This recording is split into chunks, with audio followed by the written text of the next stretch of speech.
Now, King Charles's attempt to blame his late mother, Queen Elizabeth II, for the Andrew Mountbatten-Windsor debacle has today been completely undermined. Now, you know I have covered this situation with nuance, but I have been increasingly angry seeing Buckingham Palace's attempt to in some way undermine the incredible legacy of Queen Elizabeth II over the former Prince Andrew scandal. Given that it was Charles himself who was effectively running the monarchy when this massive payoff was made, and it was Charles himself who decided to bring Andrew and even Sarah Ferguson back into the royal fold following his mother's death. But the bombshell revelation from the Sun newspaper today, exposing the fact that Charles put £1.5 million of his own money into the settlement between Andrew Mountbatten-Windsor and the now deceased Virginia Giuffre, blows that story to smithereens. So I want to take you through these shocking new details, which the Sun has headlined Credit Cad. They say this was a loan made by Andrew's parents and his brother Charles, but he has yet to give any of the money back. The breakdown of the finances is fascinating. The late Queen said to have stumped up £7 million for the 2022 settlement, with another £3 million coming from Prince Philip's estate. But in a damning revelation for Buckingham Palace, some £1.5 million was paid by the then Prince Charles, with other royals also chipping in to stop Ms. Giuffre's sexual abuse case. A source said Andrew's not paid back a penny. Now, you'll realise that sources had suggested that Andrew would be able to make a whole load of money from selling his Swiss ski chalet. That didn't happen. He's never been good with money. A source added, as far as anyone knows, he has still not repaid a single penny of the millions he borrowed. The money from the royal family bought her silence but denied Virginia her day in court and the chance to openly challenge his account of what happened. The Windsors agreed to fund the settlement, believing it would help draw a line under the scandal ahead of the Platinum Jubilee in February 2022. A source told us at the time the royal family had decided to take a little from here and a little from there. A source told The Sun Andrew lied to his own family about the extent of his relationship with Jeffrey Epstein. They bankrolled his payoff to his accuser Virginia Giuffre. They bought his lies and helped him to try and make the problem go away. His own mother, the late Queen, was left heartbroken by the scandal, but she could not face banishing Andrew, who was still her beloved son. She knew this was a problem that his brother Charles would tackle once she was gone. It only pushed the scandal down the road. People will be shocked to know so much came from the estate of his father, Prince Philip, who had died a year earlier. You can't imagine the Duke of Edinburgh ever would have expected that his savings would end up being spent on hush money. And Matt Wilkinson, the Sun's royal editor, described this dirty deal as a whip round based on lies. He said it was a multi-million-pound family whip round like no other. It was based on Andy's assurances to his parents and siblings that he had done nothing wrong. He said that it left Charles with a ticking time bomb in his in-tray. Andrew is now in Sandringham, where his brother will fund his new life, so he is no longer a burden on the Crown estate or anyone else. But the late Queen and Philip's mother will never be repaid, and Charles is also unlikely to get his cash back.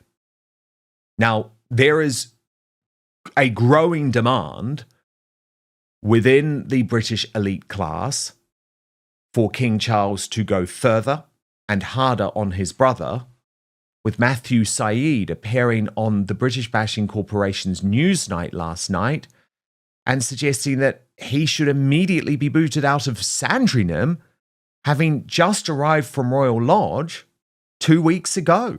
What? I think the King, if I was advising him, should say publicly that he is demanding that Andrew testifies in Congress, cooperates fully with the police investigation, and that he exerts a sanction on Andrew if he fails to do so. I mean, so Andrew, where is he living at the moment? Sandringham. I mean, he should eject him.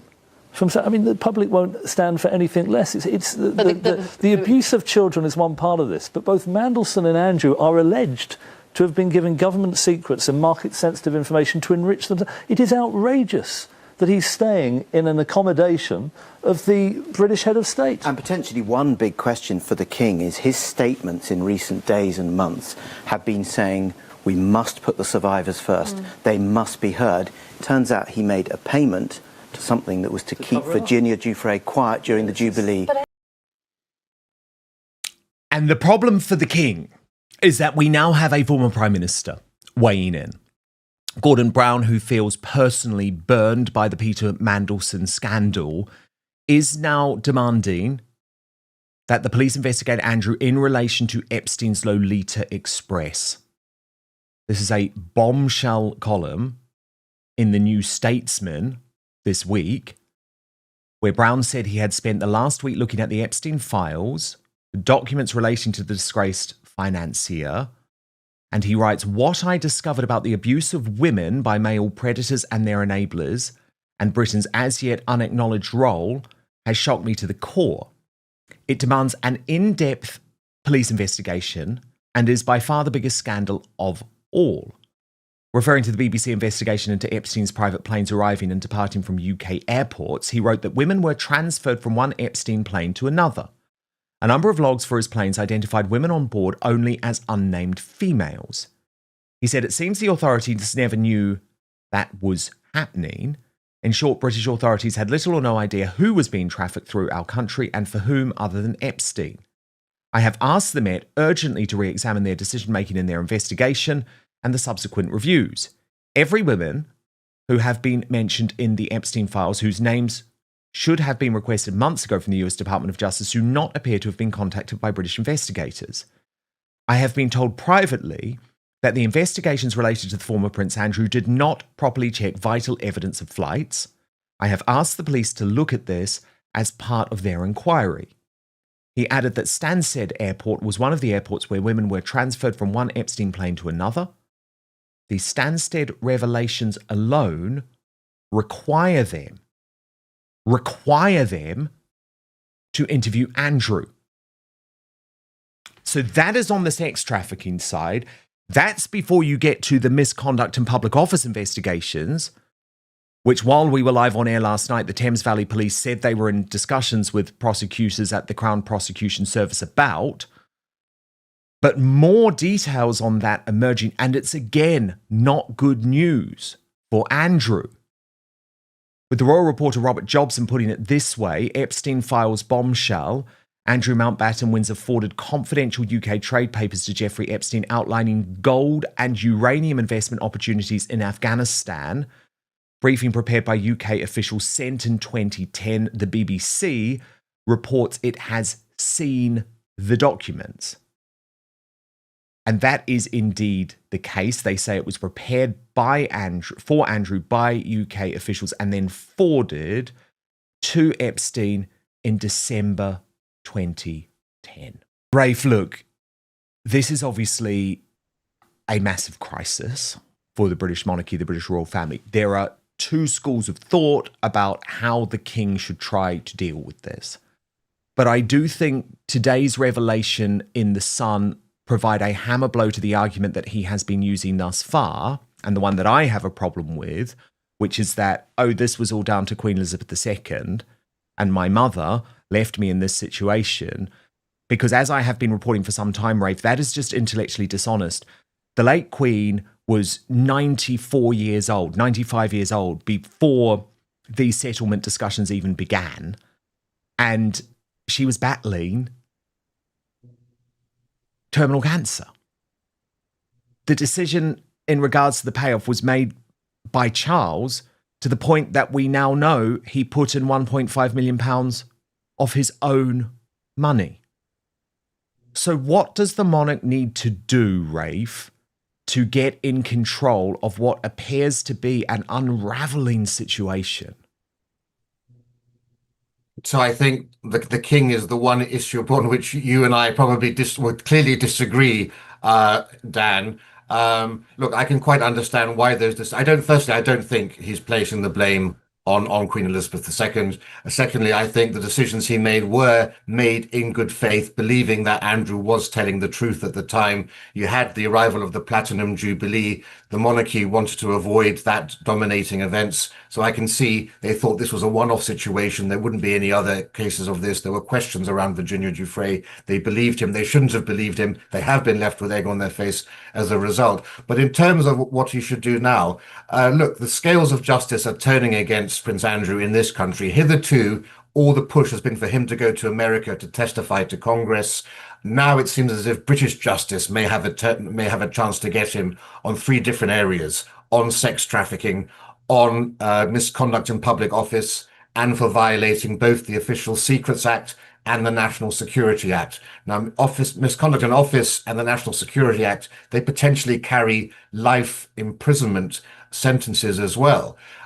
Matthew Syed was talking about kicking Andrew out of Sandringham. Andrew would love to flee Sandringham. The first thing Andrew would do if he was able to, would be to go to Abu Dhabi, where he has use of a palace, and he would be, he's essentially a flight risk. And it's only the king who's keeping him on British territory by having him at arm's length at Wood Farm and later at Marsh Farm at Sandringham. That's why he's there. It's January, for heaven's sake. Andrew would much rather be in the Middle East than in damp, wet Norfolk at this time of year. He's got many business interests out there. He's respected out there. He's treated as part of the family. Many of the families in Dubai and Saudi Arabia and elsewhere don't care a jot or tittle about any of this story that's engulfing us. So he could have a much happier life in those areas.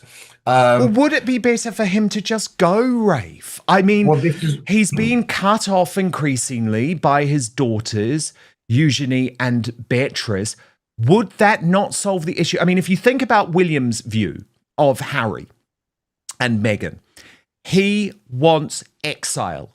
He wants them to be treated in the same way as the Duke of Windsor and Wallis Simpson.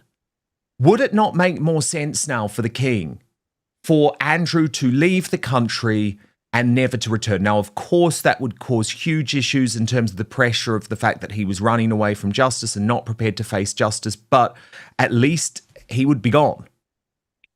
This, of course, is what happened with Edward VIII. When he abdicated the throne, became the Duke of Windsor, he was banished. He was sent off to the Bahamas to reign there for a while, and then ended up in Paris. I would have said that when there was talk about taking him out of Royal Lodge, putting him into Frogmore Cottage, that would have been the time where he should have actually gone outside of the country. That would have been appropriate. But now, of course, the focus is on British justice, and the police are investigating misconduct in an office. And we've got also calls now by the former Prime Minister to investigate the use of sex trafficking on British girls. And remember, we now know that Andrew brought allegedly sex trafficked girls into royal residences, into Royal Lodge, I had a big discussion on my New Culture Forum think tank with Andrew Lowney. He was detailing. Yes, I watched it. It was brilliant.